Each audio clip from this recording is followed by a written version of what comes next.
Hello दोस्तों, this is विजय। आज हम जीके में Indian polity, Indian constitution and preamble के कुछ एमसीक्यूज क्वेश्चन करने वाले हैं जो कि SSC, CHSL, CGL, CPO, GP, MTS और भी बहुत सारे एग्जाम में पूछे जाते हैं। तो इस सीरीज़ में हम चैप्टर वाइज चलेंगे। तो हमारा जो पहला जो है कॉन्स्टिट्यूशन एंड प्रीमियबल चैप्टर से फर्स्ट क्वेश्चन है, by which of the following act legislative council of British in the power to discuss the budget. तो आपको बताना है इनमें से कौन से एक्ट में जो है बजट का जो है डिस्कशन पावर हुआ था।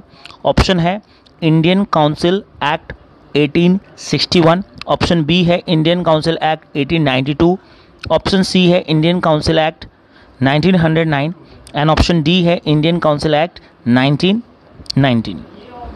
बताइए दोस्तों, इसका क्या राइट आंसर होगा, बताइए जी। इसका राइट आंसर है option B, Indian council act 1892 में जो ये डिस्कस हुआ था। जी हमारा जो है नेक्स्ट क्वेश्चन है, विच of the following act introduce the principle of constitution autocracy. बताइए दोस्तों, इसमें चार ऑप्शन है, the Indian council act 1909, the government of Indian act 1919, the government of Indian act of 1935, the Indian independent act 1947। बताइए दोस्तों, इसका क्या आंसर होगा कि विच of the following act introduce the principle of constitution autocracy. कौन सा act में जो है प्रिंसिपल ऑफ ऑटोक्रेसी लागू हुआ था, आपको बताना है। तो इसका राइट आंसर है the government of Indian act of 1935। Option number C इसका राइट आंसर होगा। और which made the whole government system lining the constitution with everything was been directly by it. चलिए नेक्स्ट क्वेश्चन थर्ड है, who among the following person was not a member of cabinet mission. आपको बताना है इनमें से कौन सा cabinet mission का मेंबर नहीं है। ऑप्शन ए है William Wood, option B Pethick Lawrence, option C Stafford Cripps, option D A V Alexanders. बताइए दोस्तों, इनमें से कौन सा जो है उसका मेंबर नहीं था। तो मैं आपको बता दूं, इसका आंसर है option number A William Wood. और इसमें तीन ये Pethick Lawrence, Stafford Cripps and A V Alexander इसके मेंबर थे। नेक्स्ट क्वेश्चन है question fourth, who was the president of constitution assembly of independent India. आपको बताना है कि इंडिपेंडेंट इंडिया में जो प्रेसिडेंट थे कॉन्स्टिट्यूशन असेंबली के समय में वो कौन थे। Doctor B R Ambedkar, option B है C Raj Gopalachari, option C है doctor Rajendra Prasad, option D है के एम मुंशी। बताइए दोस्तों, कौन सा इसका राइट आंसर होगा। इसका जो राइट आंसर होगा वो होगा ऑप्शन नंबर सी। इसका जो राइट आंसर होगा वो होगा आपका option number C, doctor Rajendra Prasad. हमारा पांचवा क्वेश्चन है, the concept of judicial review in India has been adopted from. हमें बताना है कि जो कॉन्सेप्ट है जुडिशियल रिव्यू का वो इंडिया में कहाँ से अडॉप्ट किया गया था, किसकी कॉन्स्टिट्यूशन से अडॉप्ट किया गया था। आपके पास चार ऑप्शन है, A United Kingdom, B USA, C USSR and D है ऑस्ट्रेलिया। बताइए दोस्तों, इसका राइट आंसर क्या होगा। इसका राइट आंसर क्या होगा बताइए दोस्तों। इसका राइट आंसर होगा option B USA, option B USA. Question sixth है, the concept fundamental duties has been taken from. ये बताना है कि जो फंडामेंटल ड्यूटीज़ है वो कौन से कॉन्स्टिट्यूशन से लिया गया था। आपके पास ऑप्शन है American constitution, B British constitution, C Russian constitution and D French constitutions. बताइए दोस्तों, इसका राइट आंसर क्या होगा। इसका राइट आंसर जो होगा आपका option C Russian constitution USSR. इसमें यूएसएसआर से लिया गया था रशियन कॉन्स्टिट्यूशंस। हमारा नेक्स्ट क्वेश्चन है, the idea of concurrent list in the Indian constitution has been borrowed from.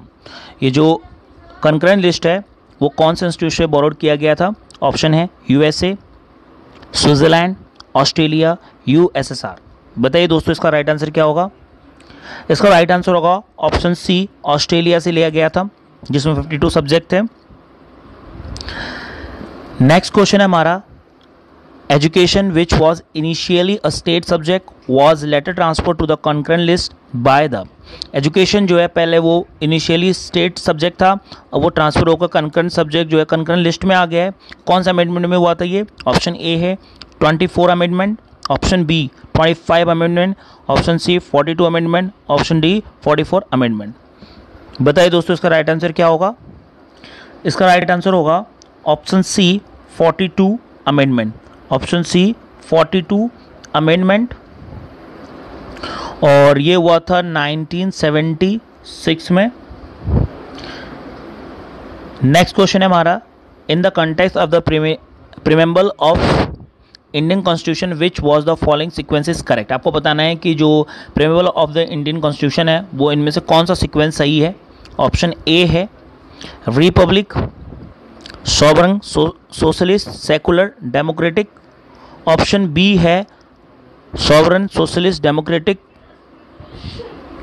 Republic, secular. Option C है secular, socialist, sovereign, democratic, republic. और option D है sovereign, socialist, secular, democratic, republic. बताइए दोस्तों इसका right answer कौन सा होगा, कौन सा सीक्वेंस में है? तो इसका राइट आंसर है option D, sovereign, socialist, secular, democratic and republic जो है वो सीक्वेंस जो है इसका करेक्ट है। नेक्स्ट क्वेश्चन है, who said preamble is the soul of the constitution. किसने कहा था कि प्रेम्बल जो है वो सोल ऑफ द कॉन्स्टिट्यूशन है? आपके ऑप्शन है, ए है के.एम. मुंशी, ऑप्शन बी है N.A. पालखिलवाला, ऑप्शन सी है ठाकुर दास भार्गव, ऑप्शन डी है B.R. अम्बेडकर। दोस्तों इसका आंसर बताइए जी। इसका आंसर है ऑप्शन नंबर सी, ठाकुर दास भार्गव। यहाँ पर बच्चे गलती करते हैं, वो ज़्यादातर जो आंसर है वो B.R. अम्बेडकर देते हैं, ऑप्शन नंबर डी, जो कि गलत है। यहाँ पे ध्यान दीजिए क्वेश्चन में पूछा क्या गया है। क्वेश्चन में ये पूछा गया है आपसे कि preamble is the soil of the constitution किसे कहा गया है, जबकि जो B.R. अम्बेडकर है उसने राइट टू कॉन्स्टिट्यूशनल रेमेडीज़ को बोला था soul and heart of the constitution. ठीक है, तो इसका ऑप्शन कौन सा सही होगा? इसका ऑप्शन नंबर सी सही होगा यहाँ पर। चलिए दोस्तों, ये 10 क्वेश्चन जो आपके प्रेम्बल और कॉन्स्टिट्यूशन से रिलेटेड थे, जो बार बार रिपीट होते हैं। अब यहाँ पर मैं आपको एक क्वेश्चन होमवर्क के लिए देता हूँ, जो भी इसका आंसर आता है वो कमेंट करके आंसर दीजिएगा। नेक्स्ट जो क्लास है उसमें आपका नाम लिया जाएगा। How many parts, article and schedule were there in the original Indian constitution. दोस्तों आपको बताना है कि ओरिजिनल इंडियन कॉन्स्टिट्यूशन में कितने आर्टिकल थे, उसके कितने पार्ट थे, शेड्यूल कितने थे, सब आपको डिटेल में बताना है। दोस्तों अगर आप इस चैनल में नए हैं तो आप चैनल को सब्सक्राइब करिए, और वीडियो आपको अच्छा लगा हो तो वीडियो को लाइक करिए, अपने दोस्तों के साथ शेयर करिएगा।